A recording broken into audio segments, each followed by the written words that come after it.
So tonight we continue in chapter 28, the final chapter of the Life Divine.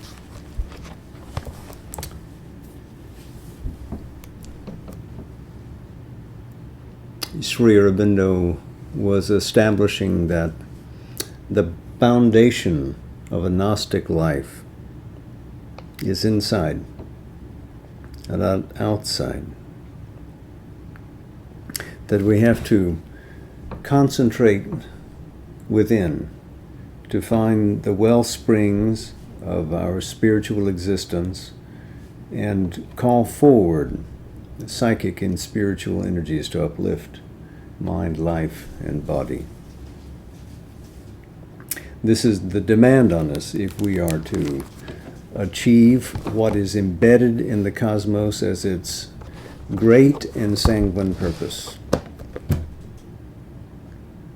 So he continues for some pages with this, and we'll see that he takes up all the great terms of being, all the aspects in which being posits itself as an individual, as a cosmic reality, as a transcendent reality from which both individual and cosmos arise.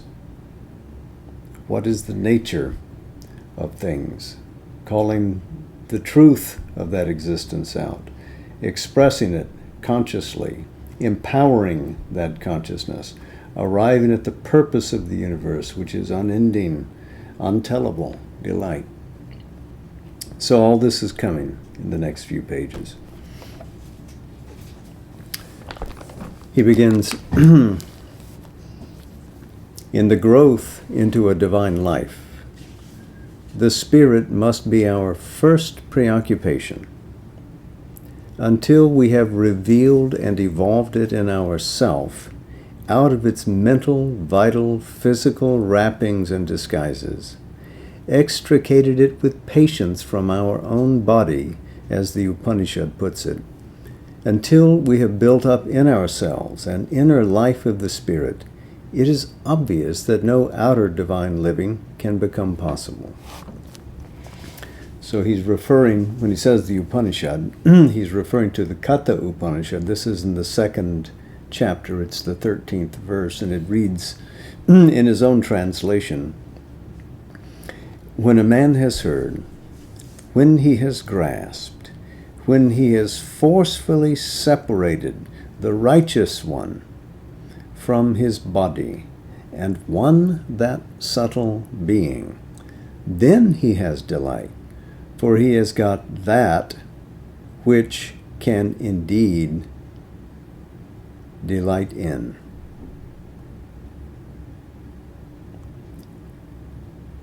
The righteous one here is Dharmyam, the being who casts itself out from inside into the perfect expression of its own being and mission in nature.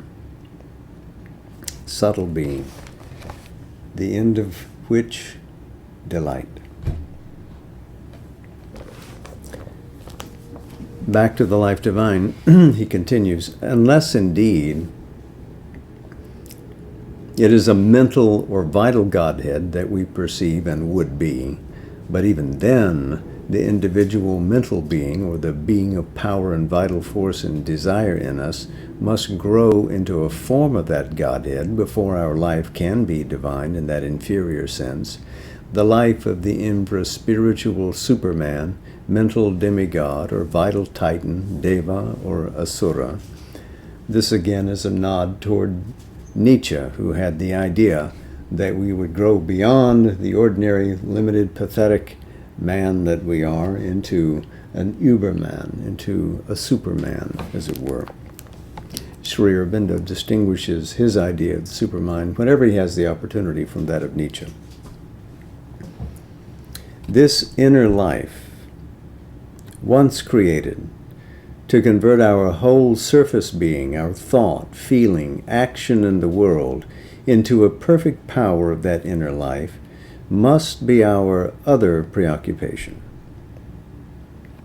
Only If we live in that deeper and greater way in our dynamic parts, can there be a force for creating a greater life, or the world be remade, whether in some power or perfection of mind and life, or the power and perfection of the spirit?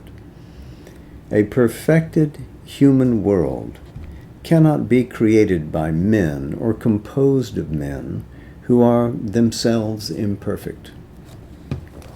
Even if all our actions are scrupulously regulated by education or law or social or political machinery, what will be achieved is a regulated pattern of minds, a fabricated pattern of lives, a cultivated pattern of conduct.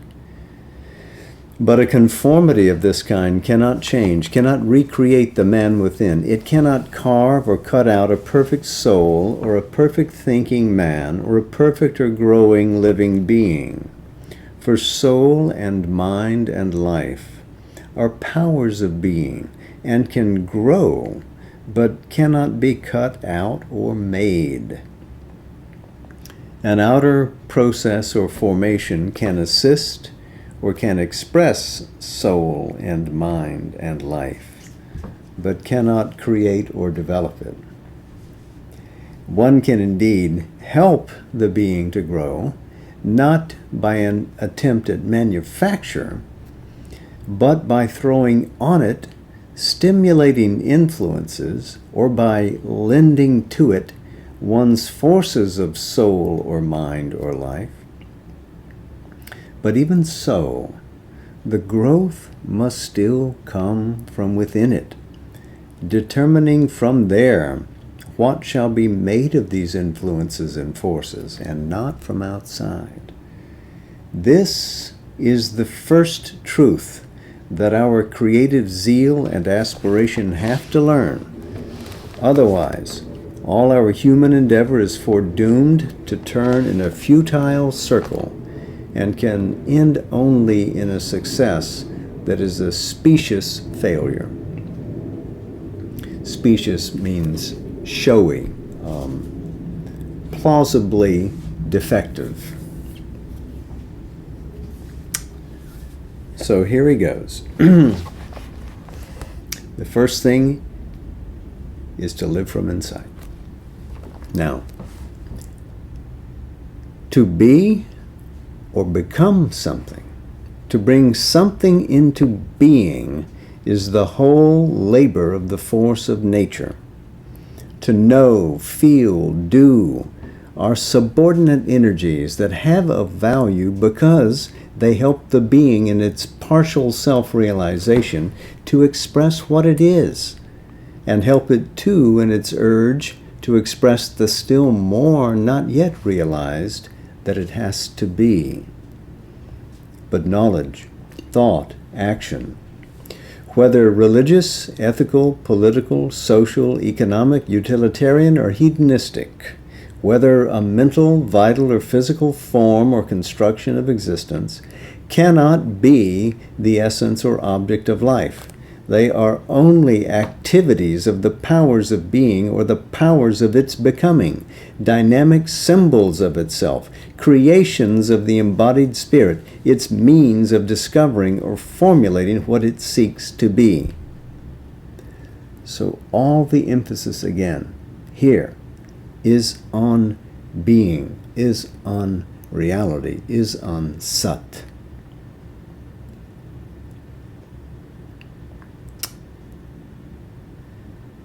The tendency of man's physical mind is to see otherwise and to turn the true method of things upside down, because it takes as essential or fundamental the surface forces or appearances of nature. It accepts her creation by a visible or exterior process as the essence of her action, and does not see that it is only a secondary appearance and covers a greater secret process. For nature's occult process is to reveal the being through the bringing out of its powers and forms. Her external pressure is only a means of awakening the involved being to the need of this evolution, of this self-formation. When the spiritual stage of our evolution is reached, this occult process must become the whole process. To get through the veil of forces and get at their secret mainspring, which is the spirit itself, is of cardinal importance. To become ourselves is the one thing to be done, but the true ourself is that which is within us, and to exceed our outer self of body, life, and mind is the condition for this highest being, which is our true and divine being, to become self-revealed and active. It is only by growing within and living within that we can find it. Once that is done, to create from there the spiritual or divine mind, life, body, and through this instrumentation to arrive at the creation of a world which shall be the true environment of a divine living, this is the final object that force of nature has set before us. This, then, is the first necessity, that the individual, each individual, shall discover the spirit, the divine reality within him, and express that in all his being and living. A divine life must be first and foremost an inner life, for since the outward must be the expression of what is within, there can be no divinity in the outer existence if there is not the divinization of the inner being. The divinity in man dwells veiled in his spiritual center. There can be no such thing as self-exceeding for man, or a higher issue for his existence, if there is not in him the reality of an eternal self and spirit. To find out what you are, to find the seat of Sat in yourself, in your soul, in spiritual reality. Now, to be and to be fully is nature's aim in us, but to be fully is to be wholly conscious of one's being. Unconsciousness, half-consciousness, or deficient consciousness is a state of being not in possession of itself. It is existence, but not fullness of being. Purnam madaha, purnam idam. That is full, this is full. We have to find the fullness of that here. So here, he speaks of Chit. Sat must be aware of itself. We must become aware of Sat here, embodied in the instrumental nature on earth. He's asking us to realize Sat-Chit Ananda in life here.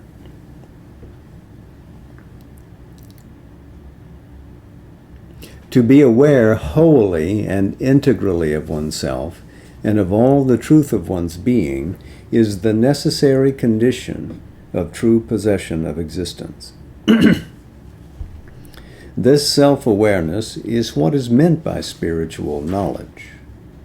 The essence of spiritual knowledge is an intrinsic, self-existent consciousness.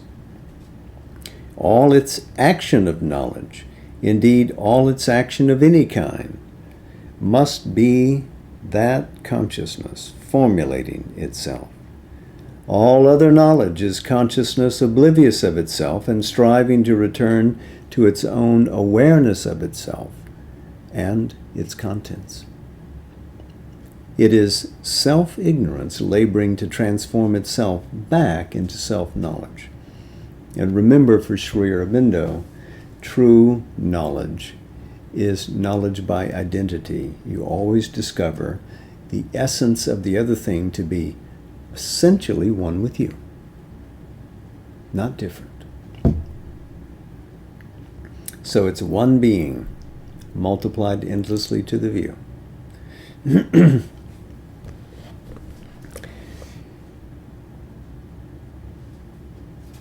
But also, since consciousness carries in itself the force of existence, to be fully is to have the intrinsic and integral force of one's being. It is to come into possession of all one's force of self and of all its use. Remember, for Sri Aurobindo, Sat Chit Ananda is an incomplete expression. Sat is existence. Chit is consciousness, but it is always instinct, equivalent to power. Power is the extension of consciousness into active movement when it wishes to be, and held in great reserve when it wishes not to move. So this is referring to Chit Tapas, or Chit Shakti. To be merely without possessing the force of one's being, or with a half force or deficient force of it, is a mutilated or diminished existence. It is to exist, but it is not fullness of being. It is possible indeed to exist only in status, with the force of being self-gathered and immobile in the self. But even so, to be in dynamis as well as in status is the integrality of existence. Power of self is the sign of the divinity of self. A powerless spirit is no spirit. But as the spiritual consciousness is intrinsic and self-existent, so too this force of our spiritual being must be intrinsic, automatic in action, self-existent and self-fulfilling. What instrumentality it uses must be part of itself. Even any external instrumentality it uses must be made part of itself and expressive of its being. Force of being in conscious action is will, and whatever is the conscious will of the spirit, its will of being and becoming, that all the existence must be able harmonically to fulfill. Whatever action or energy of action has not this sovereignty, or is not master of the machinery of action, carries in it by that defect the sign of an imperfection of the force of being, of a division or disabling segmentation of the consciousness, of an incompleteness in the manifestation of the being. Lastly, to be fully is to have the full delight of being. Being without delight of being, without an entire delight of itself and all things, is something neutral or diminished. It is existence, but it is not fullness of being. This delight, too, must be intrinsic, self-existent, automatic. It cannot be dependent on things outside itself. Whatever it delights in, it makes part of itself, has the joy of it as part of its universality. All undelight, all pain and suffering are a sign of imperfection, of incompleteness. They arise from a division of being, an incompleteness of consciousness of being, an incompleteness of the force of being. To become complete in being, in consciousness of being, in force of being, in delight of being, and to live in this integrated completeness is the divine living. So he's just told us that fulfilling Sat Chit Ananda is the life divine, bringing completeness of that formula of original being into the manifestation of time and space, in the conditions of materiality, life, and mental being. is the aim. And all the rest that we attend to is subservient to that.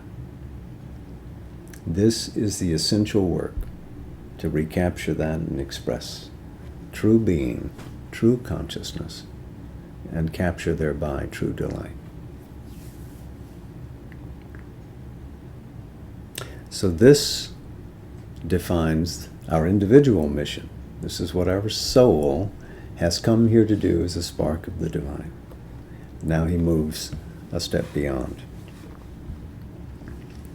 But again, to be fully is to be universally. To be in the limitations of a small, restricted ego is to exist, but it is an imperfect existence. In its very nature, it is to live in an incomplete consciousness, an incomplete force and delight of existence. It is to be less than oneself, and it brings an inevitable subjection to ignorance, weakness, and suffering. Or even if by some divine composition of the nature it could exclude these things, it would be to live in a limited scope of existence, a limited consciousness and power and joy of existence. You may remember the Upanishad, I think it's the Chandogya, that says to be small is to be unhappy. To be large is to be happy.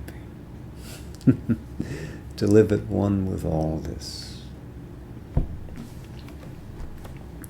All being is one, and to be fully is to be all that is. To be in the being of all, and to include all in one's being. To be conscious of the consciousness of all. To be integrated in force with the universal force. To carry all action and experience in oneself and feel it as one's own action and experience. To feel all selves as one's own self. To feel all delight of being as one's own delight of being is a necessary condition of the integral divine living. But thus to be universally in the fullness and freedom of one's universality, one must be also transcendentally. The spiritual fullness of the being is eternity. If one has not the consciousness of timeless eternal being, if one is dependent on body or embodied mind or embodied life, or dependent on this world or that world, or on this condition of being or that condition of being, that is not the reality of self, not the fullness of our spiritual experience, our spiritual existence.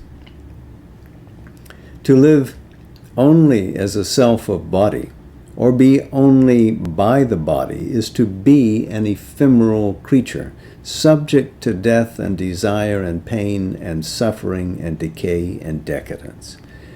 To transcend, to exceed consciousness of body, not to be held in the body or by the body, to hold the body only as an instrument, a minor outward formation of self, is a first condition of divine living. Not to be a mind subject to ignorance and restriction of consciousness. To transcend mind and handle it as an instrument, to control it as a surface formation of self, is a second condition. To be by the self and spirit, not to depend upon life, not to be identified with it, to transcend it and control and use it as an expression and instrumentation of the self, is a third condition. Even the bodily life does not possess in its own full being, even the bodily life does not possess its own full being in its own kind, if the consciousness does not exceed the body and feel its physical oneness with all material existence. The vital life does not possess its own full living in its own kind if the consciousness does not exceed the restricted play of an individual vitality and feel the universal life as its own and its oneness with all life. The mentality is not a full conscious existence or activity in its own kind if one does not exceed the individual mental limits and feel a oneness with the universal mind and with all minds, and enjoy one's integrality of consciousness fulfilled in their wealth of difference. But one must transcend not only the individual formula, but the formula of the universe. For only so can either the individual or the universal existence find its own true being and a perfect harmonization. Both are in their outer formulation incomplete terms of the transcendence. But they are that in their essence. It is only by becoming conscious of that essence that individual consciousness or universal consciousness can come to its own fullness and freedom of reality. Otherwise, the individual may remain subject to the cosmic movement and its reactions and limitations, and miss his entire spiritual freedom.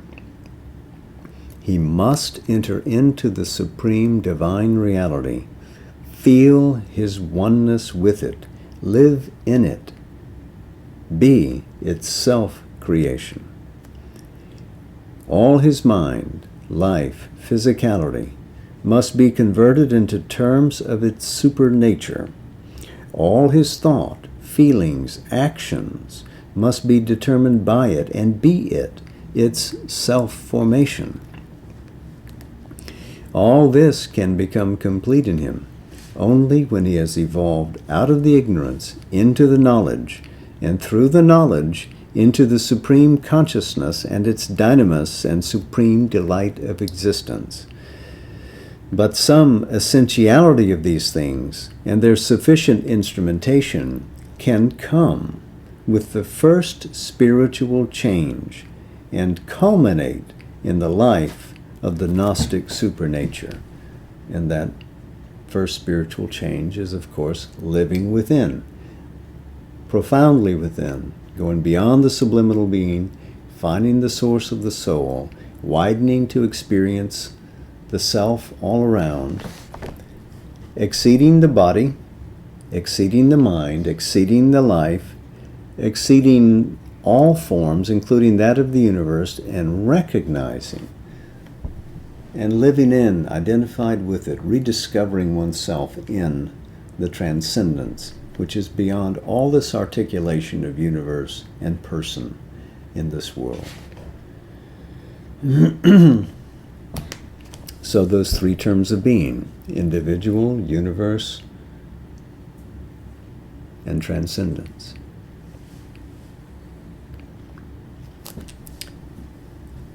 These things are impossible without an inward living. They cannot be reached by remaining in an external consciousness turned always outwards, active only or mainly on and from the surface. The individual being has to find himself, his true existence. He can only do this by going inward, by living within and from within. For the external or outer consciousness or life, separated from the inner spirit, is the field of the ignorance. It can only exceed itself and exceed the ignorance by opening into the largeness of an inner self and life. If there is a being of the transcendence in us, it must be there in our secret self. On the surface, there is only an ephemeral being of nature, made by limit and circumstance. If there is a self in us capable of largeness and universality, able to enter into a cosmic consciousness, that too must be within our inner being. The outer consciousness is a physical consciousness bound to its individual limits by the triple cord of mind, life, and body. Any external attempt at universality can only result either in an aggrandizement of the ego or an effacement of the personality by its extinction in the mass or subjugation to the mass.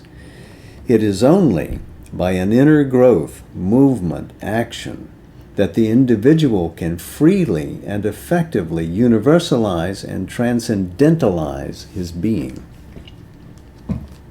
There must be, for the divine living, a transference of the center and immediate source of dynamic effectuation of the being from out inward. For there, the soul is seated, but it is veiled or half-veiled, and our immediate being and source of action is for the present on the surface. In men, says the Upanishad, the self-existent has cut the doors of consciousness outward, but a few turn the eye inward, and it is these who see and know the spirit and develop the spiritual being. Thus, to look into ourselves and see and enter into ourselves and live within is the first necessity for transformation of nature and for the divine life. That Upanishadic passage is again in Katha Upanishad, chapter 4, the first verse, and here again is his own translation of it.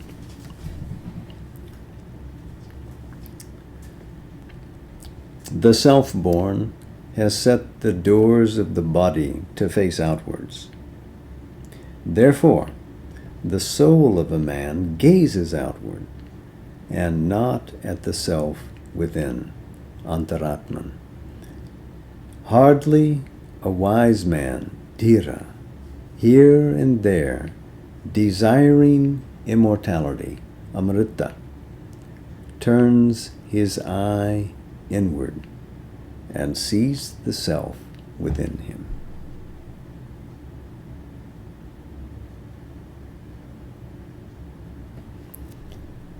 There is his own passage in Savitri.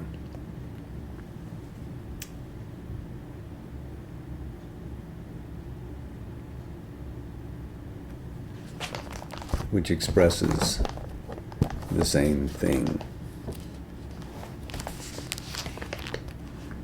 I think we can put our bookmarks here, and we'll be continuing next time. This is a passage from Savitri.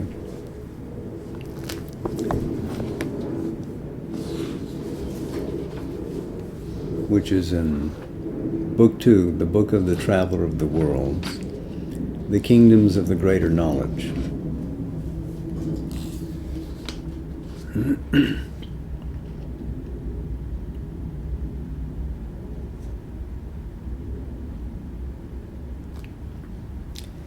Out of the sphere of mind he had risen. He had left the reign of nature's hues and shades. He dwelt in his self's colorless purity. It was a plane of undetermined spirit that could be a zero or round sum of things, a state in which all ceased and all began. All it became that figures the Absolute, a high, vast peak whence spirit could see the worlds. Calm's wide epiphany, wisdom's mute home, a lonely station of omniscience, a diving board of the Eternal's power, a white floor in the house of all delight. Here came the thought that passes beyond thought. Here the still voice which our listening cannot hear, the knowledge by which the knower is the known, the love in which beloved and lover are one. All stood in an original plenitude, hushed and fulfilled before they could create the glorious dream of their universal acts. Here was engendered the spiritual birth. Here closed the finite's crawl to the infinite. 1,000 roads leaped into eternity, or singing ran to meet God's veilless face. The known released him from its limiting chain. He knocked at the doors of the unknowable. Thence, gazing with an immeasurable outlook, one with self's inlook into its own pure vasts, he saw the splendor of the Spirit's realms, the greatness and wonder of its boundless works, the power and passion leaping from its calm, the rapture of its movement and its rest, and its fire-sweet miracle of transcendent life. The million pointing undivided grasp of its vision of one same stupendous all, its inexhaustible acts in a timeless time, a space that is its own infinity. A glorious multiple of one radiant self, answering to joy with joy, to love with love. All there were moving mansions of God bliss. Eternal and unique, they lived the one. There, forces are great outbursts of God's truth, and objects are its pure spiritual shapes. Spirit no more is hid from its own view. All sentience is a sea of happiness, and all creation is an act of light. Out of the neutral silence of his soul, he passed to its fields of puissance and of calm, and saw the powers that stand above the world, traversed the realms of the supreme idea, and sought the summit of created things and the almighty source of cosmic change.